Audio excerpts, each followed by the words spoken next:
North Korea has ripped up a 5-year-old deal with Seoul aimed at lowering military tensions, in the latest escalation of a row between the two. It all started when Pyongyang claimed to have successfully launched a spy satellite into space on Tuesday. This led to South Korea suspending the agreement, saying it would resume surveillance flights along the border.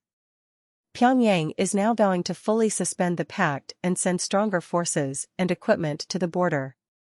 From now on, our army will never be bound by the September 19 North-South military agreement, it said in a statement.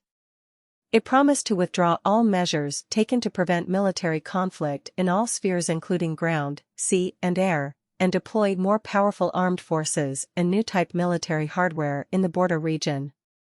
Pyongyang fired a rocket believed to contain its Malajeong-1 spy satellite late on Tuesday and hailed the launch as a success. South Korea's military later confirmed that the satellite had entered orbit but said it was too soon to tell if it was actually functioning. Seoul strongly condemned the launch, and on Wednesday morning top officials agreed to immediately restart surveillance operations along the border, which would allow the South to monitor North Korean outposts and long-range artillery. That is a breach of a no-fly zone established under the Comprehensive Military Agreement in 2018, signed by both nations' leaders in an attempt to de-escalate tensions between their two countries and prevent a conflict erupting. But North Korea has violated the pact multiple times over the past 2 years, by launching missiles and firing artillery rounds into the sea in the South's direction. Last December, it sent drones across the border into South Korea, with one flying as far as the capital Seoul. This was part of Seoul's justification to scrap parts of the agreement that the North was already not abiding by it. Some analysts therefore argue that Pyongyang officially withdrawing from the deal might not make much of a difference.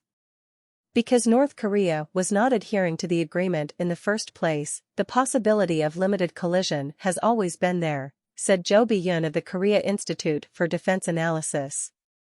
Though both sides are blaming each other for escalating tensions and threatening to retaliate, Jo Bi-yoon called this a political tit-for-tat that would not necessarily result in a physical military collision. The outcome will likely depend on what action the North now takes. Chun In-bum, a retired South Korean Army lieutenant general, said the North would want to make life as difficult for the South as the South makes it for them. He predicted that they will start by displaying artillery along the border, and by flying more drones, possibly into South Korean territory. South Korea's defense minister Shin Won-sik warned earlier that if the North used the suspension as an excuse to carry out provocations, Seoul would immediately and firmly punish it to the end. He said he would be monitoring the North's behavior and discussing what countermeasures to take with President Yoon Suk-yeol when he returns from his trip to the UK. Pyongyang insists the launch of the spy satellite is part of its right to self-defense, but it has been strongly condemned by South Korea, the US, and Japan.